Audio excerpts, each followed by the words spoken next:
Kotri site municipal बोल्हाड़ी में SUP कारकुननि तरफ़ां सफ़ाई न थियण ऐं मुलाज़िमनि खे पघारूं न मिलण ख़िलाफ़ एहतजाजी मुज़ाहिरो कयो वियो।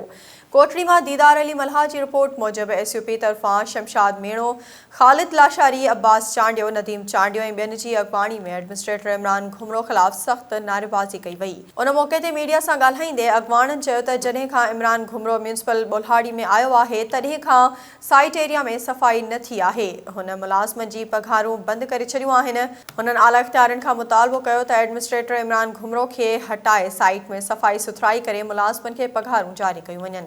सालेपट में ज़मीन जे भेल तां जवाबदारनि कुहाड़ियुनि जा वार करे उठ खे ज़ख़्मी करे छॾियो।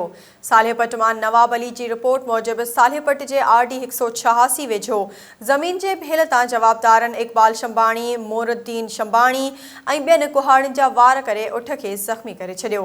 उठ जे मालिक पीर बख़्श भंबरो ऐं ॿियनि मीडिया खे ॿुधायो त हिकु ॾींहुं अॻु उठ गुम थी वियो हो, जंहिंखे ॻोल्हण लाइ वियासीं त उठ ज़मीन में असांखे ज़ख़्मी हालत में मिलियो, जंहिं ते कुहाड़ियुनि जा वार थियल हुआ, जंहिंखे असां कुही हिलाल करे छॾियो। असां मुतालबो कयो त उठ खे ज़ख़्मी कंदड़ जवाबदारनि ख़िलाफ़ कार्रवाई करे इंसाफ़ कयो वञे। मीरपुर साकरो में मिर्चनि जे आबादगारनि खे मुनासिब अघु न मिली सघियो आहे, जंहिं करे आबादगार ॻाढ़ी मिर्च, लौंगी, शहज़ादी, मोरो, मलेरी ऐं डंपर ऐं ॿियनि जिन्सनि जो अघु न मिलण ते आबादगारनि मिर्चूं खरनि ते सुकाइण लॻा आहिनि। मीरपुर साकरो मां सिकंदर शेख जी रिपोर्ट मूजिबि लाड़ जे सामुंडी इलाइक़े मीरपुर साकरो में ॻाढ़ी मिर्च जो फसल लहण सां मिर्चनि जे वापारियुनि हिकु हठी क़ाइमु करे मर्ज़ी जा अघ मुक़ररु करे छॾिया आहिनि, जंहिं करे आबादगारनि ऐं हारियुनि खे लखे रुपयनि जे नुक़सान जो ख़दशो वधी रहियो आहे।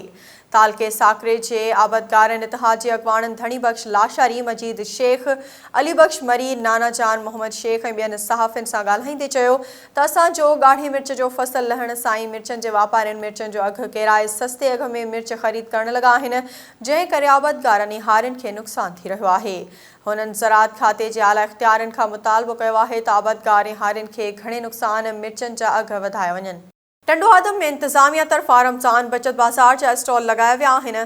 टंडो आदम मां अब्दुल्ला बेहण जी रिपोर्ट मूजिबि DC सांघड़ मोहम्मद इसाक़ गाद जी हिदायतुनि ते टंडो आदम में इंतिज़ामिया, अंजुमन ताजरान, यूटिलिटी स्टोर ऐं फ्लोर मिल्स जे गॾियल सहकार सां शहर जे मुख्य मोहम्मदी चौक ते रमज़ान बचत बाज़ार जा स्टॉल लॻाया विया आहिनि, जिते अटो, खंड, गिहु, चांवर, शरबत समेत ॿियो सामान मार्केट जे भेट में सस्ते अघ ते विकिरो थी रहियो आहे।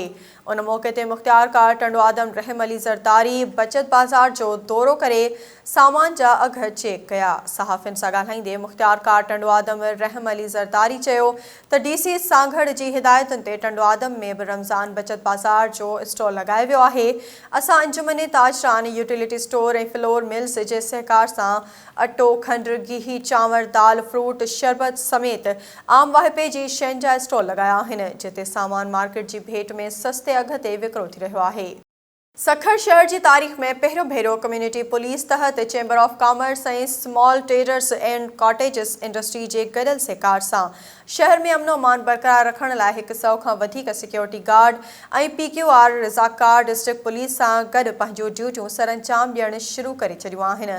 सखर मां AD घनियो जी रिपोर्ट मूजिबि SSP सखर सिंघार अली मलिक पंहिंजे शहर सखर जी हिफ़ाज़त करण लाइ शहरनि जे सहकार खे ख़राज पेश कंदे चयो आहे त हाणे पुलिस ऐं शहरी गॾिजी शहर जी हिफ़ाज़त कंदा।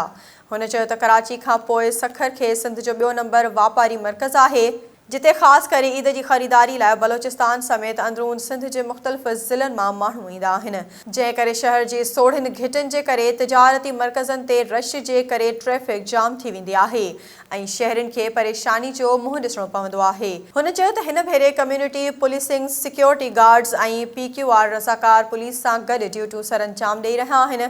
शहर जे दाख़िली ऐं ख़ारिजी रस्तनि ते पुलिस पिकटूं क़ाइमु करे स्नैप चेकिंग जो सिलसिलो पिणु जारी आहे।